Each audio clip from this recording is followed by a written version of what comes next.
अस्सलाम वालेकुम। आज हम निम्रा अहमद और उमैरा अहमद के राइटिंग स्टाइल में डिफ़रेंस की बात करेंगे कि उनमें कितना डिफ़रेंस है और कौन जो है वो ज़्यादा बेस्ट राइटर है। ठीक है, तो ये तो फ़ैसला करना मुश्किल है, लेकिन let's give it a try. Okay, तो उमैरा अहमद जो है उन्होंने बहुत सारे नावल्स लिखे हैं। ठीक है, और अगर टॉप नावल्स की बात होती है, ठीक है, टॉप पाकिस्तानी राइटर्स की बात होती है, तो उसमें Umaira Ahmed I think top 5 और 10 में आती हैं। ठीक है, 5 में, टॉप 5 में आती हैं। ठीक है, और उमैरा अहमद जो है इन्होंने ड्रामों के लिए भी लिखा है। ठीक है, बहुत सारे आपको स्क्रीन पे शो हो रहे होंगे। आई डोंट नो इनकी ये पिक यूज़ की गई है, ये रियल है या फेक, सो मैं इस बारे में कुछ नहीं कह सकती। जबकि निम्रा अहमद जो है वो इमर्जिंग नावल राइटर हैं। ठीक है, और इनके नावल्स भी बहुत ज़्यादा ज़बरदस्त होते हैं, आप लोगों ने पढ़े होंगे।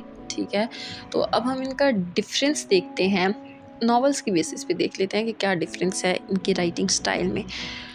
तो अगर आप देखें कि उमैरा अहमद के नॉवेल्स, तो मुझे ऐसा लगता है कि आप किसी किसी पॉइंट पे जाके आप बोर होना शुरू हो जाते हैं। ठीक है, किसी पॉइंट पे जाके, जैसे कि पीरे कामिल में आप देखिए, स्टार्ट से वो स्टोरी इतनी इंटरेस्टिंग थी कि दिल करता है कि आप पढ़ते जाएं उसको। ठीक है, लेकिन दरमियान में जाके कहीं पे लगता है कि ये बहुत ज़्यादा लंबी नहीं होगी, मतलब होता है कि बंदे को लगता है बहुत ज़्यादा लंबी हो गई है स्टोरी, बहुत ज़्यादा लंबी हो रही है, इसको इतना लंबा नहीं होना चाहिए था।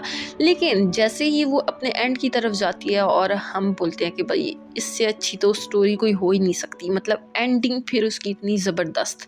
तो स्टार्ट और इनकी एंडिंग जो है ना वो बहुत ही ज़बरदस्त होती है।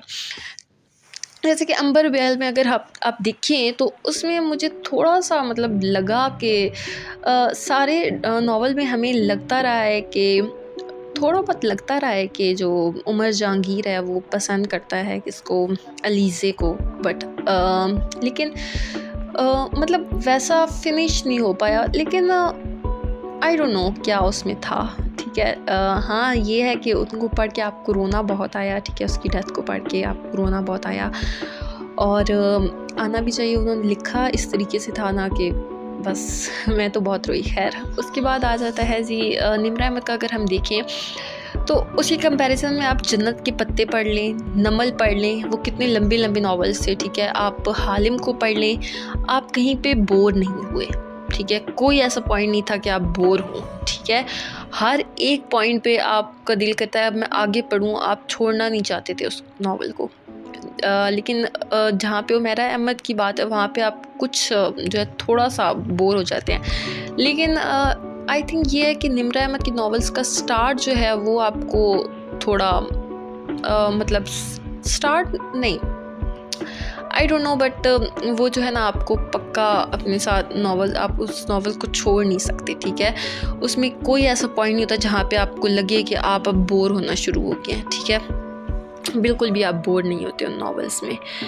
आप जन्नत के पत्ते देखें, आप नमल देखें, आप हालिम देख लें, आप कराक्रम का ताज महल देख लें, आप कोई भी नावल देख लें, ठीक है, उनका, आप किसी पॉइंट पे बोर नहीं होंगे।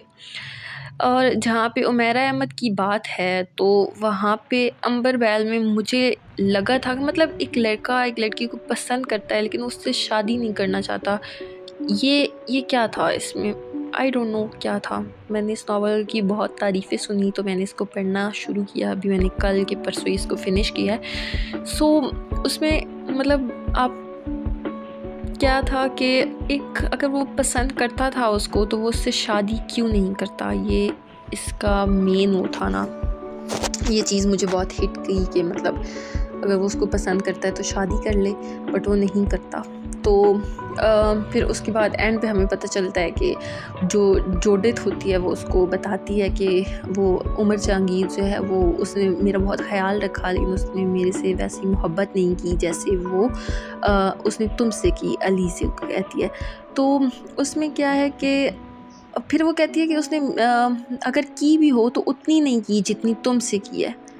तो एक इंसान एक वक्त में दो लोगों से कैसे मोहब्बत कर सकता है, एक से कम और एक से ज़्यादा, मुझे ये बात नहीं समझ आई। ठीक है, बीच में जब वो उसके सामने रोती है, अलीज़े उसको बोलती है कि मेरे साथ शादी कर लो, और वो नहीं करता। ठीक है, वो उसको डांटता है, और वो जिस तरीके से डांटता है, उसको जिस तरीके से बेइज्जत करता है, आई डोंट थिंक सो कि अगर कोई इंसान आपसे मोहब्बत करे तो वो आपको उस तरीके से बेइज्जत करेगा। मतलब वो आपको रिजेक्ट करेगा उस तरीके से। हालांकि वो आपसे शादी करना चाहता है, शादी नहीं करना चाहता, वो आपको पसंद करता है। तो शादी ना करना और पसंद करना ये क्या है, आई डोंट नो, ये भी मुझे समझ नहीं आई। अंबर बैल की मुझे बिल्कुल भी समझ नहीं आई। हाँ, लेकिन मुझे रोना बहुत आया था उस पर भी, बिकॉज़ वो लिखा कुछ इस तरीके से गया था कि आपको रोना आ ही जाता है। तो ये था इनका डिफरेंस। होप सो आप लोगों को समझ आई होगी। अगर नहीं आई, मे बी कि मैंने अपने उसमें बोलते बोलते आप लोगों के जज्बात की कदर नहीं की होंगी, बट जैसे कि हर एक की चॉइस होती है, सो होप सो कि आप मेरी चॉइस की रिस्पेक्ट करेंगे, मैं आपकी चॉइस की रिस्पेक्ट करती हूँ।